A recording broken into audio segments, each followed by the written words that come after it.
Maman, d'où est-ce que je viens? Des milliers de couples se connaissent chaque jour et décident de former une famille. Mais comment arrive-t-on à cela?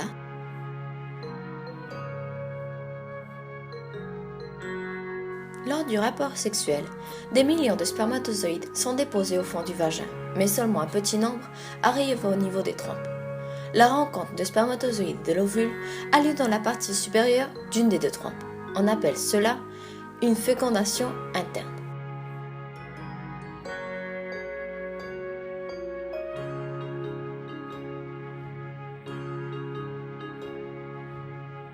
Dès le premier jour, la cellule œuf commence à se déplacer en se divisant. Le 7e jour, l'embryon s'implante dans la couche superficielle de la paroi utérine. C'est la nidation.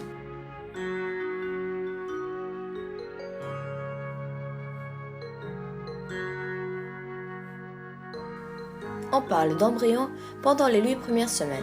Le 21e jour, le cœur bat. Il s'agit d'une période très importante pendant laquelle tous les organes se mettent en place. C'est pendant cette période que les risques de malformation sont les plus importants.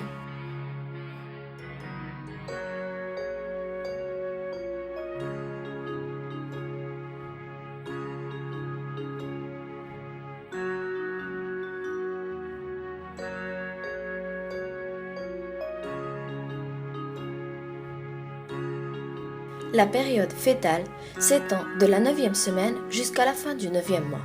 Il s'agit d'une période de croissance.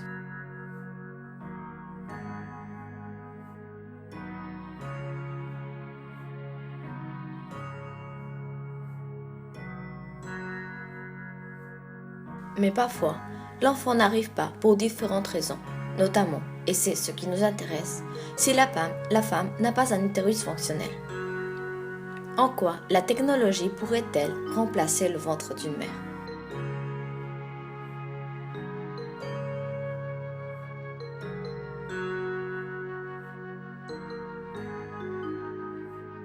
Le sujet est éclipsé par le progrès de la fécondation in vitro, par les débats sur la gestation pour autrui et par les espoirs de greffe d'utérus. Mais il n'a pas pour autant disparu des laboratoires.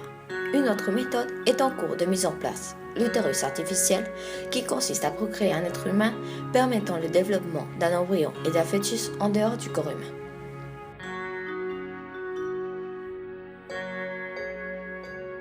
Aujourd'hui, des chercheurs travaillent sur l'idée d'un caisson artificiel, capable d'accueillir des cellules et de faire grandir hors du corps d'une femme un embryon puis un fœtus 9 mois durant. Lors d'une fécondation in vitro, on sait déjà faire vivre des embryons à l'extérieur d'une femme jusqu'au 5e jour et en cuveuse, on sait maintenir en vie des enfants prématurés à partir de 24 semaines. Reste à mettre au point la machine qui permettra de faire le lien entre les deux. Mais, quelles caractéristiques devrait avoir cette machine? Comprenons la situation. La principale difficulté serait celle d'imiter les fonctions du placenta. Tout d'abord, définissons ce qu'est le placenta. Le placenta est un organe qui régule les échanges entre les fœtus et la mère. Son rôle primordial est de nourrir et d'oxygéner le futur bébé.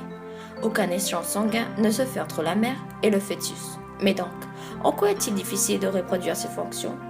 Des difficultés techniques énormes apparaissent. Le placenta est un organe complexe qui évolue au cours de la grossesse. Il est donc impossible pour l'instant de l'imiter à la perfection. On a déjà résolu un autre défi dans la création d'un utérus artificiel, celui du liquide amniotique qui protège des chocs externes et du froid, en le maintenant à une température de 37,5 degrés. Mais il a surtout un puissant rôle anti-infectieux, assurant une barrière efficace contre une grande partie des infections.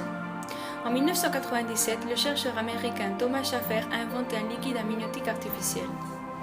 En 1997, le professeur Yoshinori Kuwabara réussit à faire développer pendant 3 semaines dans des sortes de baignoires des fœtus de chèvre en milieu artificiel.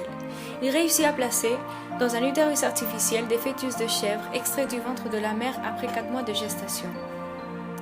Les animaux se sont développés 3 semaines dans cette sorte de liquide amniotique de synthèse. Leurs cordons ombilicaux étaient raccordés à des tuyaux qui les nourrissaient et éliminaient les déchets. Résultat, les chèvres sont effectivement nées mais n'ont survécu que quelques jours. De l'autre côté du Pacifique, en 2002, la scientifique américaine Helen Liu essaie d'expérimenter une machine de gestation extracorporelle avec des embryons humains. Mais pour des questions éthiques, elle est obligée d'arrêter. Elle décide alors d'expérimenter avec des animaux. elle réussit à développer du tissu utérin et à implanter sur ce tissu des embryons de souris, certains obtenus par fécondation in vivo et d'autres par fécondation in vitro. Elle observe leur développement. Après une semaine, elle transplante les embryons issus des fécondations in vitro dans des utérus de souris adultes et après 17 jours, elle constate qu'ils sont morts, mais ont réussi à développer des cœurs fonctionnels. En revanche, les embryons in vivo, qui passent près de la moitié de leur gestation in vitro et rien de tout cela dans un utérus, semblaient petits mais plutôt normaux. Les souris se sont bien formées et ont des yeux, des jambes et une queue, car auparavant, elle ajouta dans des boîtes à pétri du tissu endométrial, muqueuse qui tapisse la cavité utérine, ce qui semble avoir contribué à leur survie. L'embryon et l'endomètre doivent interagir ensemble et l'endomètre doit produire les facteurs nécessaires à la croissance de l'embryon.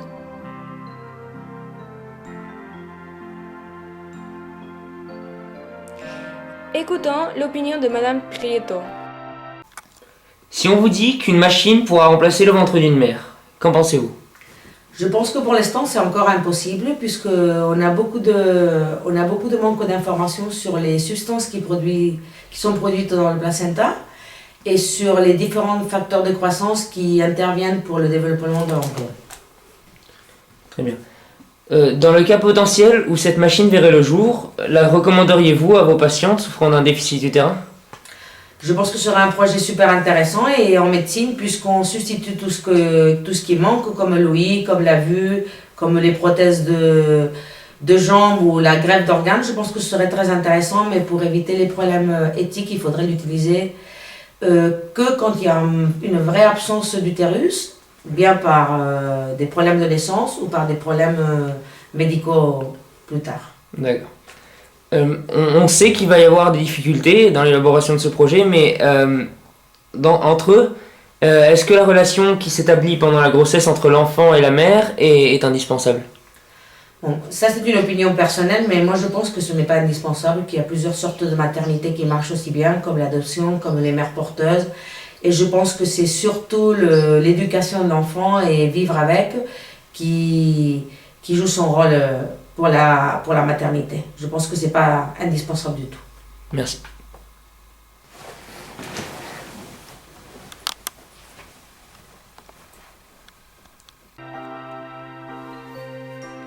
Comme hypothèse finale, on pourrait dire que cette machine pourra voir le jour, mais dans un délai qu'on peut estimer, selon le scientifique Henri Adlan, à 50 voire 100 ans. En effet, il manque encore beaucoup d'informations sur les substances sécrétées par le placenta et aussi sur l'influence des facteurs de croissance sur la maturation embryonnaire. De plus, cet utérus artificiel posera de nombreuses questions de bioéthique.